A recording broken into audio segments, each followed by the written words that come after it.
I need a change. You've been cold to me too many times. You're wasting money. You're a leaker. So I'm replacing you with a new Navien tankless water heater. No more cold shoulders, no more leaks. Just spa-like comfort and Navien peace of mind. And oh, I want you out today. When you're ready for a change, ask your plumber about Navien or visit tanklessmadesimple.com. Count on Navien. So I just left the house to go pick up my kids, and 10 minutes later, I got a motion alert from Ring. My alarm was going off. I opened up my app, and there's this guy running out the front door. I didn't know who he was. Before I could do anything, I got a call from Ring. This is Jordan with Ring Alarm Monitoring. I'll send the police right over. My name's Nadine, and Ring helped save my house from a break-in. Protect your home today with Ring Alarm. Go to ring.com/safety. That's ring.com/safety. Hey, Ola, it's Miles. Thank you guys for listening to the Men's Room Daily Podcast. Have you heard our newest podcast? It's called The Greatest Story Never Told. Download it today on radio.com. Be sure to subscribe. New episodes are uploaded every Tuesday at noon. Unfortunately, what you're about to hear is real. The members of this radio program are simply not that bright, or what some people would call educated. They are merely stupid. They're not trying to offend anyone on purpose. And all have played doctors on TV. You have been warned and are cordially invited to join the party. This is the Men's Room. Forget it, man, and get with the countdown. Get with the countdown. Shake this square world and blast off for Kicksville. The trippers, the grasshoppers, the hip ones, all gathered in secrecy and flying high as a kite. This is the Men's Room with Miles and Thrill. You know what they say, shake your radio more than 3 times, and you're playing with it. You're listening to the Men's Room. And away we go. Welcome to Season 15, Episode number 3,333. Woo! Along with Steve the Throw Hill, the Ted Smith, and Mike Hawk. And you are the Men's Room. On tap today, Ryan Castle's in. Once again, we will sit and spin. Today we say hello, mister, with 10 songs about Mr. Such and Such. We will play Profile This. Plus headlines, a Men's Room shot of the day, fun with listener emails, and everyone's favorite TV time of 10. Drinking and drunk. All right, here we go. Canadian Mounties are looking for a truck that stole $250,000 in beef and 7 hot tubs. Meanwhile, a Nigerian porn star is arrested in a sacred site for giving friend lovin' and friendly rubs. Former billionaire has given all of his money away and couldn't be happier now. Drunk man wakes up on beach in England and then milks his cow. And a Malaysian man finds his lost phone filled with monkey selfies. That is all coming on today's very special episode of The Men's Room. And now, here's the question. Hola, bitches. Good day to you and yours. All right, you've probably already heard this, but it bears repeating. Seattle hit number 1 as the worst major city in air quality and pollution. So, congratulations. Those sexy sons of bitches at the World Air Quality Index, they have officially listed Seattle's air quality as, quote, very unhealthy. Good air quality is measured between 0 and 50. I don't know what they're measuring, just these are the numbers. Good air quality, 0 and 50. Seattle's air quality right now sits at 241. And right behind Seattle are Portland and San Francisco. We actually round out the top 3 worst cities on Earth for polluted air. And the culprit, of course, is smoke from the massive wildfires that have been devastating California, Oregon, and right here in Washington. But while we have the most smoke hovering over our fair city, the smoke itself has reached as far east as Washington, D.C., and now they're getting reports out of Europe that they're getting some of the smoke from the West Coast fires here. And look, I think we all agree smoke is rarely a good thing. Hell, it's why every household is encouraged to have smoke detectors. And equally important, have batteries and no smoke detectors. In Wisconsin, neither of the 2 smoke alarms in a duplex had batteries. And it could have been tragic, but luckily the residents woke up to, quote, choking smoke and managed to save themselves. Meanwhile, in Virginia, someone else is going, thanks to my smoke alarm, I managed to wake up and rescue my kid. Today, we're talking about smoke. It's a fact of life if you live in the Northwest right now, but even before these wildfires hit, there's been a situation where you smelled or saw smoke and knew that something good probably was not happening. So today's question is simply this. Why was there smoke? Be part of the big show. Call 206-421-ROCK. Like the Men's Room on Facebook. Follow us on Twitter and Instagram at Men's Room Live. Text 77999 and send those emails to the Men's Room at KISW.com. You can tell when your car battery's dying. But with your water heater, you'll never know until it starts leaking. Before you buy another tank, consider a Navien tankless water heater. No storage tank to heat or leak. Lower energy bills and endless hot water for spa-like comfort. All backed by Navien's strong warranty. If your water heater is over 8 years old, it's time to check out Navien at tanklessmadesimple.com. Count on Navien. I was at home and I get this call from Ring. We just received a fire alarm. All okay? My fire alarm in our cottage was going off. And then it hit me. My parents are at the cottage. The fire had started in the chimney and spread to the roof. Ring Alarm Professional Monitoring dispatched the fire department before we even could dial 911. My name is Kevin, and Ring Alarm helped save our family cottage. Protect your home today with Ring Alarm. Go to ring.com/Odyssey. That's ring.com/Odyssey. The debauchery rolls on. You're listening to The Men's Room with Miles and Thrill. 99.9 KISW. Oh, no, Malcolm. The debauchery is just beginning. All of it, y'all. And away we go. We finally made it. Welcome to Season 15, the episode we've been waiting for, episode 3333. It's only going to happen once. We can do it again tomorrow. Just like episode 3,332 yesterday. It only happened once, but it looks a lot cooler. Yeah, it does. It's much easier to remember. Boy, oh boy, do we have a show set up for you today in honor of this. A guaranteed future repeat. Maybe you will hear it twice. Who knows? Ryan Castle will join us. He is at home in his studio, Basement Dungeon Studio, and we will once again sit and spin. And today we say, hello, mister. We have 10 songs about Mr. Such and Such. Who is Mr. Such and Such? There's all kinds of misters out there. Mm-hmm. We have 10 songs dealing with Mr. Could be Mr. Rogers. We could have A Beautiful Day in the Neighborhood. I hope we don't. Yeah. It's not a good song. People like Mr. Rogers. I get it, but the song's terrible. Right. But there was a time when we grew up and, you had to say Mr. or Mrs. or whatever. Mm-hmm. It was a very popular time. Ms. You don't seem to hear that as much anymore. It's kind of like, hey, yes, what do you need? Right, right. That kind of thing. But back, even like when my daughter's friends came over, there was no protocol on what to call me exactly. You know what I mean? Well, either it's up to you or it is up to their parents in advance, right? Correct. But I get a couple Steves, couple Mr. Steves, never a Mr. Hill. Only if you're talking to the kids' teachers, which is the great irony about that. When I'm talking to another adult, they're like, Mr. Hill. I'll talk to the actual kid, they're like, hi, Steve. Well, you know what? I think parents should stop telling kids to say Mr.? Yeah, for the most I don't recall telling my kids that, but it seems like kids just fall into that routine anyway. But with a teacher, it always seems like that is a given no matter who you are. So I could go and talk to my child's teacher. He will or she will still be Mr. or Mrs. whatever. Yeah, whatever the name. So I'm not going to be like, Judy, how's my kids doing? It just doesn't seem like, you know what I mean? Like it kind of works.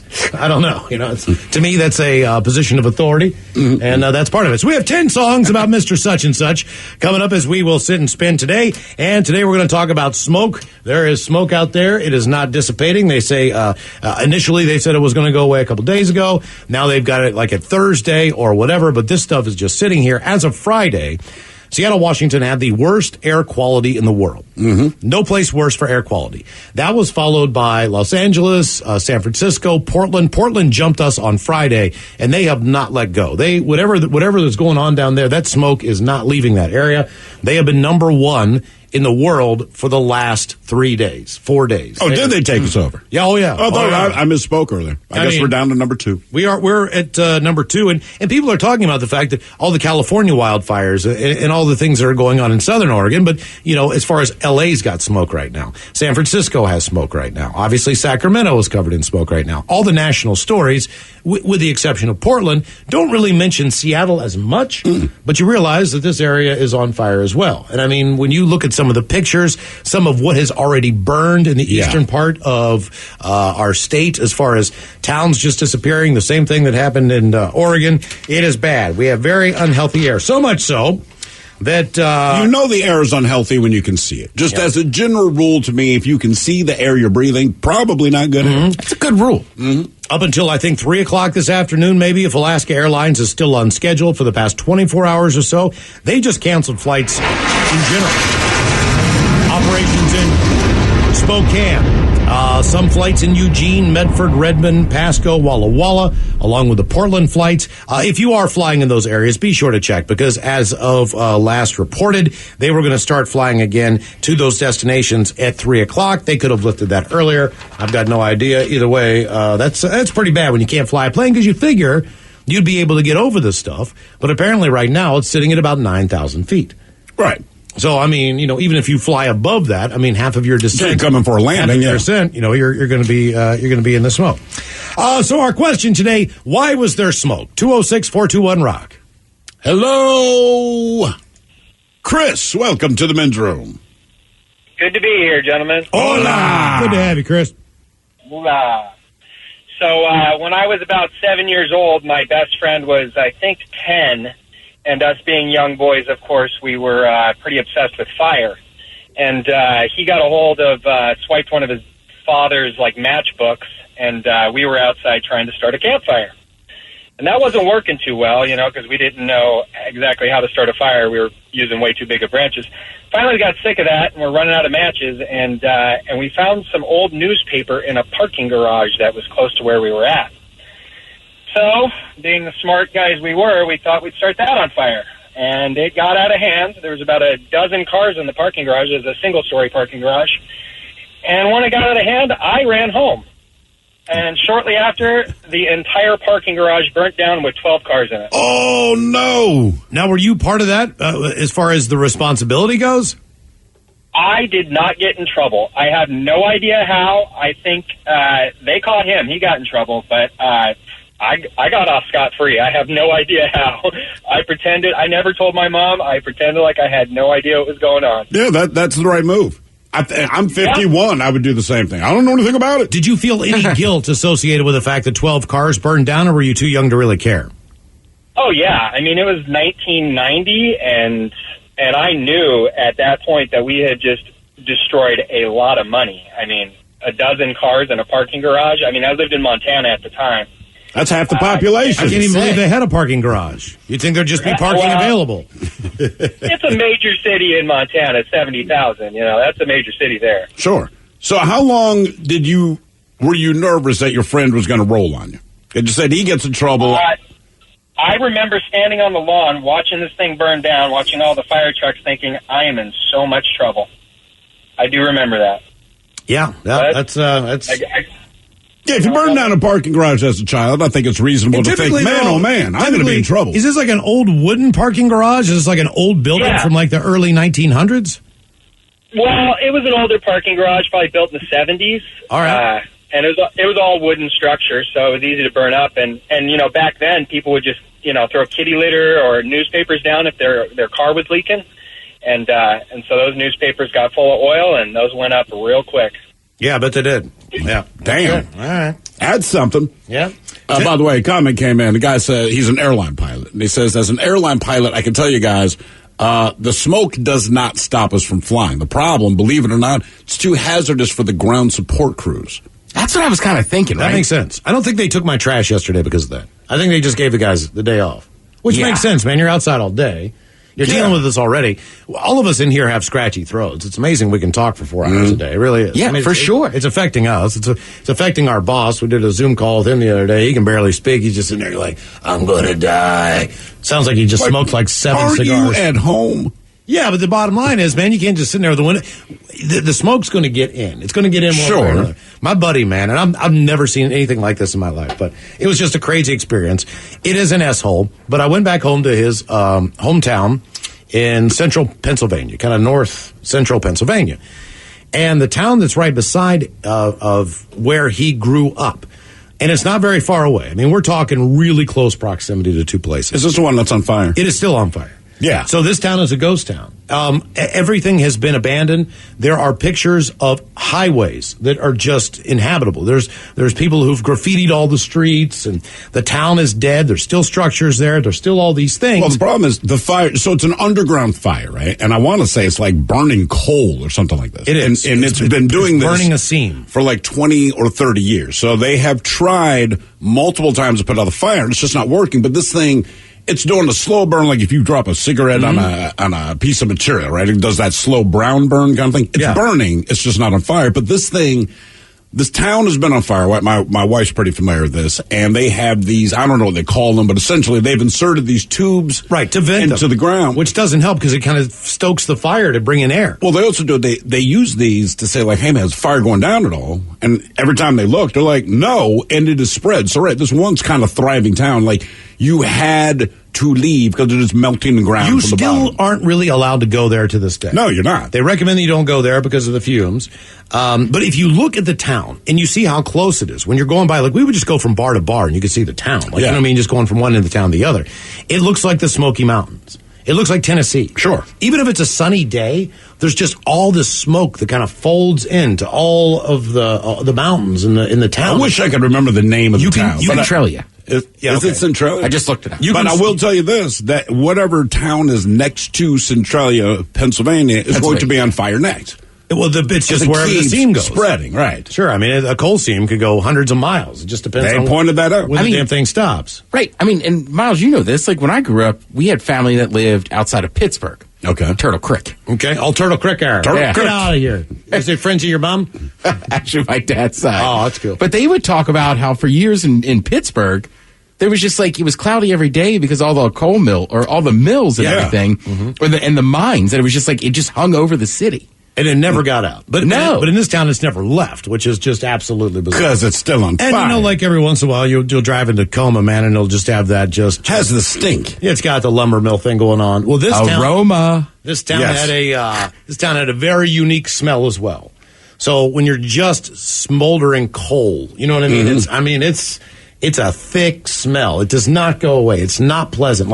And not only that, but all the buildings are covered in soot. All the windows are covered in soot. Like in the area itself. It looks horrible. You need to wash your house like a couple times a year because these clouds come over, and when the wind blows, like anything else, it just basically blows coal soot all over your house, all over your driveway. You don't need to wash your house. You need to move. I was going to say, why are people still living anywhere near this town? Because they know how it goes. That's where they're from. This is where I'm from. Exactly. But it's on fire. It's melting from the bottom. I know, but this is where my mama grew up. This is where I grew up. I ain't living. It's like, sir, again, your basement is literally on fire. You can buy pierogies in other places. Why was there smoke? 206-421-ROCK. You can. Mrs. T sends them out. Speaking of Mr. and Mrs. Hello, Cicero. Welcome to the men's room. Hola. Hola. So back when I was about probably 14 or so, my parents had me go out and go burn the brush pile. And the pile was probably about 4 or 5 feet tall and probably about 10 foot around. A bunch of big branches from when we had cut up some trees for firewood. Well, I used an entire gallon of gasoline on this pile of sticks because it was wet. It had just rained. And I did not know at this point that the fumes were what burned, not the liquid. Mm-hmm. And so I was a little bit intelligent, and I at least made a trail away from the fire. And it was a really, really cold day, like almost freezing. So I throw the match, and the trail burns real slow up to the fire. And then the fire hits the pile, and there's nothing. It just does nothing. And me and my brother kind of look at each other, and we see a little bit of smoke starting to come up from it, and we're like, that is so weird. And then we just heard this, like, sucking noise, and the entire pile, we heard this whoomp, whoomp noise, and the entire pile lifted up about 4 feet off the ground, stayed, like, intact, and just fell. And so me and my brother are like, wow, good thing that wasn't louder, otherwise our dad would have been angry. And then we just hear the screen door just boom, bang open on the house, and my dad comes running out, going, are you boys okay? We had rattled the windows in the house, which was 400 yards away. Damn. with this explosion. And thinking about it now, I think that with it being so cold, it kept all the fumes condensed down around the fire. Right. And that sucking noise was the oxygen getting pulled in to the fire to create the explosion. Yeah, it's like backdraft. Yeah, and it did not catch on fire. Well, Like, you know there what, was man? The zero fact that it had flame. rained the day before and that it was cold and all those things definitely contributed to the fact that you didn't, burn, an acre down or something like that, too. That's a good thing. Yeah. But that was, Definitely you know what, learned a man? lesson on that one. That was, I mean, guessing where I grew up in West Virginia, everybody had a burn barrel in their backyard. Right. Every single person. I mean, it was without a doubt. It's not that you didn't have regular trash delivery, but just for whatever else you had. And it was always, there was never a burn ban where I grew up. No. Everything was on. Like, if you had trash, man, you just took it out in the backyard and set it on fire. Which was, But you also didn't live in the land of major forest fires. Correct. That goes Right. a long way. I mean, right? you name it. I mean, if someone had an old couch, you had a party because you were going to burn the couch down. You were going to set the couch on fire, and people were going to come over, drink beer, and watch you burn the couch down. Don't ask me why. There wasn't a lot going on at the time. Because fire's fun. All you have is that's why everyone plays with fire and you enjoy it. And then inevitably we all stop because there's the tragic story that follows the last time we did blank. But my father-in-law, he still has a massive barrel. Like he won't buy a paper shredder. It's like, I don't need one. And he points at this big ass barrel in the backyard, man. And he just takes like all the junk mail from 6 months and oof, that's how it goes. Yep. Yeah, I mean, we didn't have a burn barrel, but like when you went to get a Christmas tree, you hang out around the barrel fire. Yeah, that's a good point. Have you ever been to Golden Gardens when they burn those Christmas trees? I have not, but I have been a part of, me and my buddy for a couple of years started saving them for like a month. And then we'd put them somewhere safe and torture them. If you've seen the videos of a Christmas tree, a live Christmas tree, which I don't buy because of those catching on fire, you cannot believe how fast they go up. Especially when they're dry. Now, when they take these things to Golden Gardens and put them in their big barrels, they have like one night where you can burn them. Yeah. You cannot believe that you have that thing in your house. I'm not serious. When you see how quickly that goes up, how much heat, how much flames, how much smoke, you're like, oh my God, I invited that thing in for a month? And put kids' toys under it. Why was there smoke? 206-421-ROCK. I need a change. You've been cold to me too many times. You're wasting money. You're a leaker. So I'm replacing you with a new Navien tankless water heater. No more cold shoulders, no more leaks. Just spa-like comfort and Navien peace of mind. And oh, I want you out today. When you're ready for a change, ask your plumber about Navien or visit tanklessmadesimple.com. Count on Navien. I was at home and I get this call from Ring. We just received a fire alarm. All okay? My fire alarm at our cottage was going off. And then it hit me. My parents are at the cottage. The fire had started in the chimney and spread to the roof. Ring Alarm Professional Monitoring dispatched the fire department before we even could dial 911. My name is Kevin, and Ring Alarm helped save our family cottage. Protect your home today with Ring Alarm. Go to ring.com/Odyssey. That's ring.com/Odyssey. The men's room is in progress. 99.9 KISW and KISW HD1 Seattle. BJ and Megs of Team Double Mary's Place for Kicks for Kids. Get those kids some new shoes, man. They need them, and we'll take any donation you can possibly give.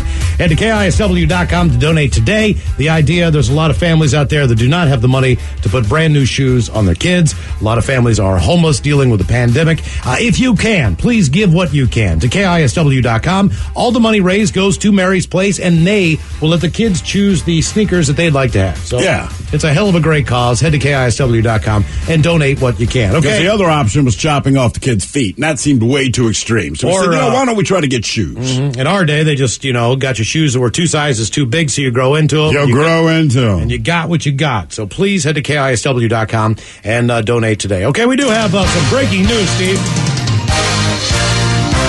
All right. Breaking news.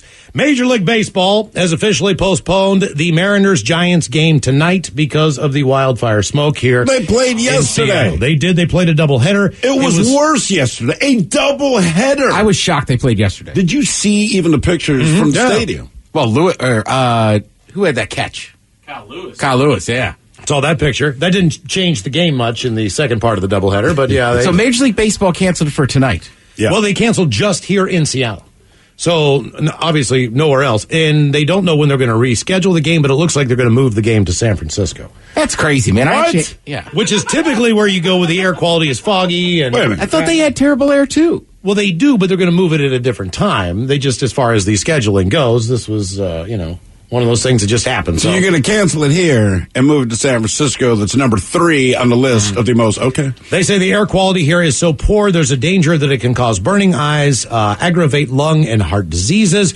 Officials also add they are recommending that citizens in the Seattle area stay home and avoid outdoor activities. This is all part of the Major League Baseball announcement. For, we got Major League Baseball warning us? Oh, they do. 6:40 tonight. That game is no longer going down. So if you're planning on hanging out, drinking some beers, and watching the Mariners and the Giants, you can forget about it. Our question, why was there smoke? 206-421-ROCK. I actually had tickets. Did you? No, I'm just making a joke because you can't go anyhow. Be nice if you could just get in maybe 5-10 people.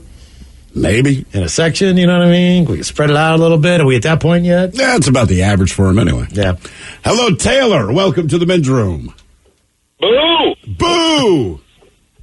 All right, so I was working over on the East Coast for a while, doing HVAC stuff, mostly just Boston, New York, Maryland area, and we were in Massachusetts. We were on our way to Boston, and the way it would work is we'd be gone for a month, and then come back for a week, gone for a month, back for a week. Well, you work with one guy the whole month you're gone, and I worked with this guy who was a real buzzkill. This guy sucked. He wore Affliction T-shirts and drank grape vodka. This guy sucked. Let's ease up on the grape vodka stuff.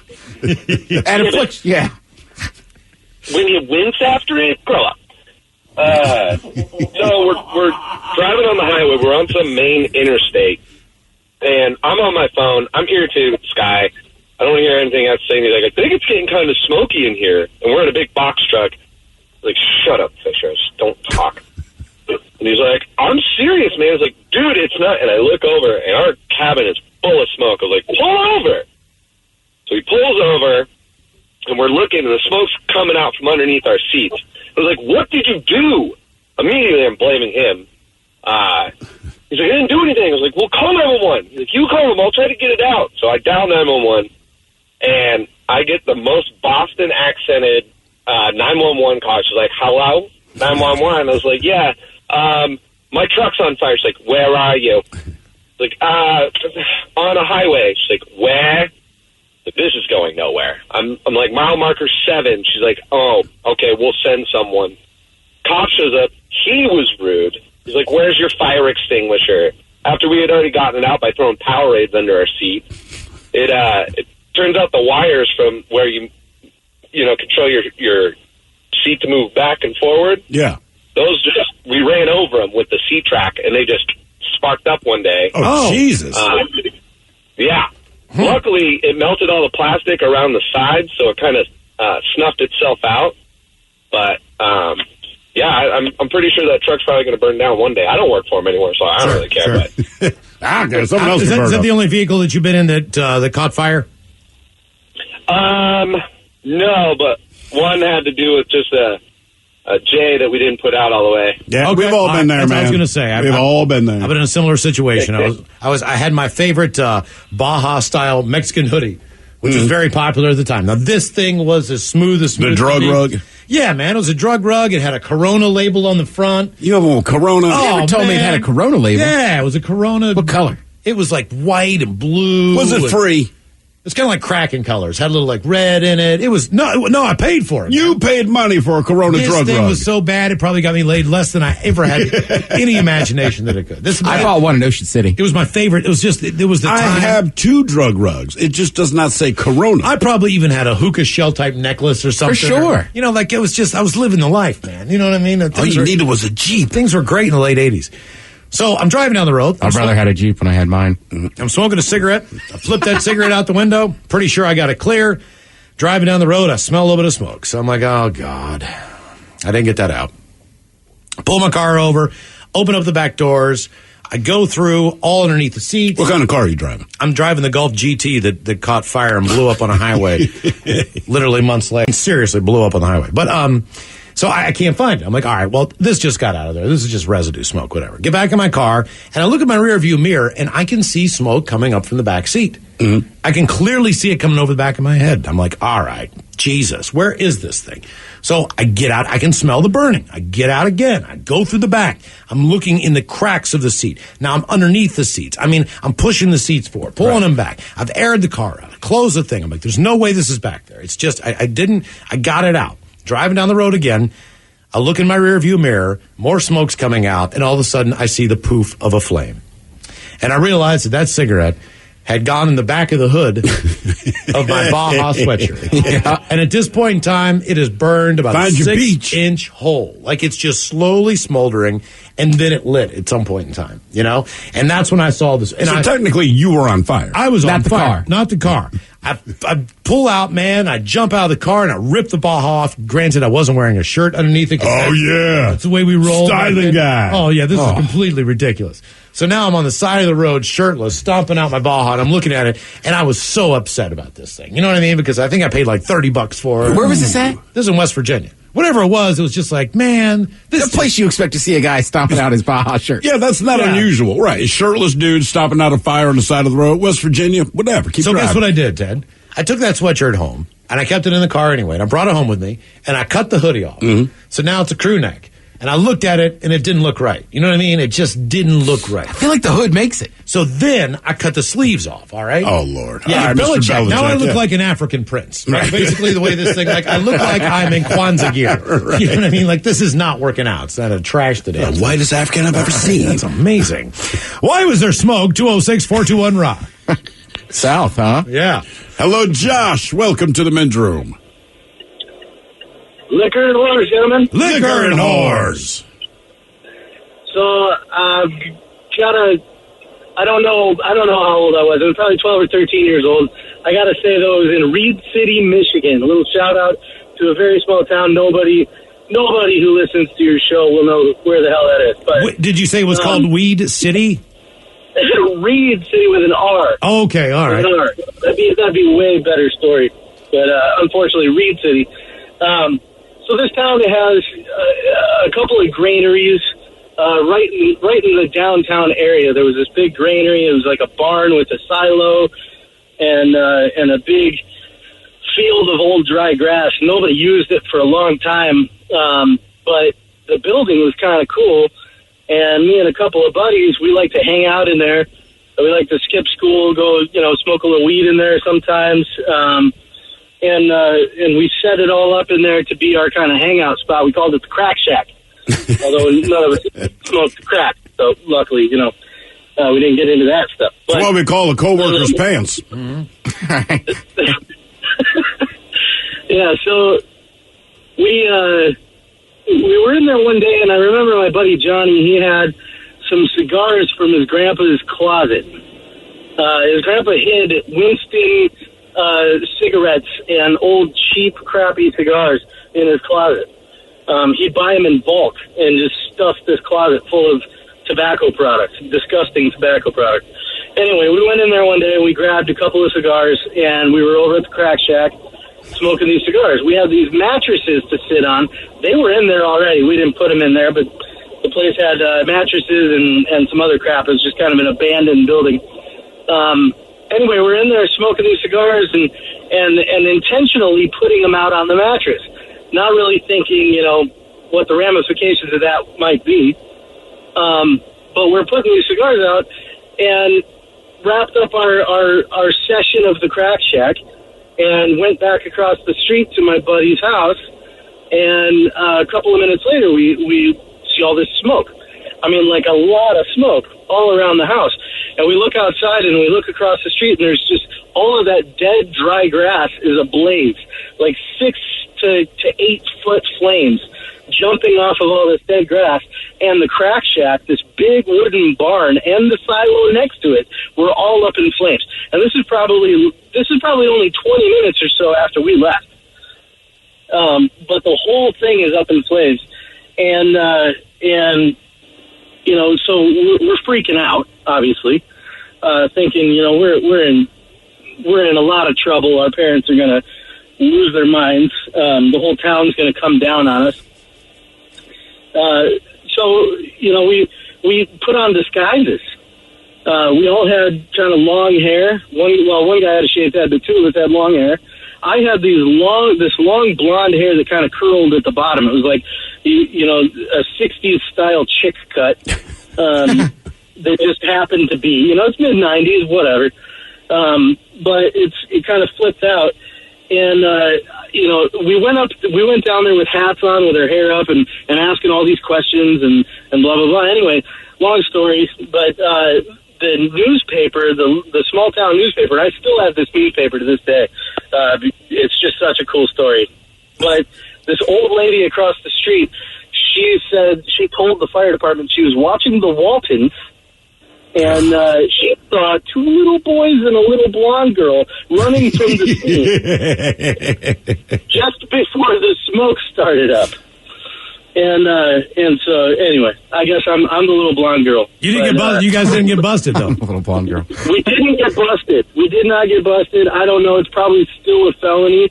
I don't know. That was a long time ago. I don't know what the statute of limitations on that is, but no, we never got busted. Nobody ever knew who did it, how it happened. It was like this mystery thing, except for these two little boys and a little blonde girl ran from the scene, and obviously they did it. Did the whole thing burn to the ground? The whole thing burned to the ground. It is still a pile of rubble in that small town. I went back a couple of years ago after I hadn't been there in about a decade, but I went back there a couple of years ago. It's still exactly how we left it. So I'm assuming you have not told anyone about this thing. Not anybody in that town. Yeah, not in Reed. Yeah. Oh, see, it's the home of the Old Rugged Cross Historical Museum. So if you're ever back at home, go and check that out. I'm sure that's really interesting. I've seen it before. Yeah, no thanks. I've seen it. All right. Yeah, we'll grab a slice down at Pompeii. Yeah, exactly. No thanks. I've seen it. We're checking it out right now. He's not kidding. That's in the middle of frickin' nowhere. Yeah, you look up that town and the one pizza shop shows up the most. They do a picture of the burned down silo, the crack shack. Crossroads of Michigan. Miles, we have a request. Sure. Says, can you please bless us with the story about how your VW Golf blew up on the freeway? I heard it once before and I was dying. I was coming back from a training session in like North Carolina or something, and I was going between two big mountains, which are it's in the western part of Virginia.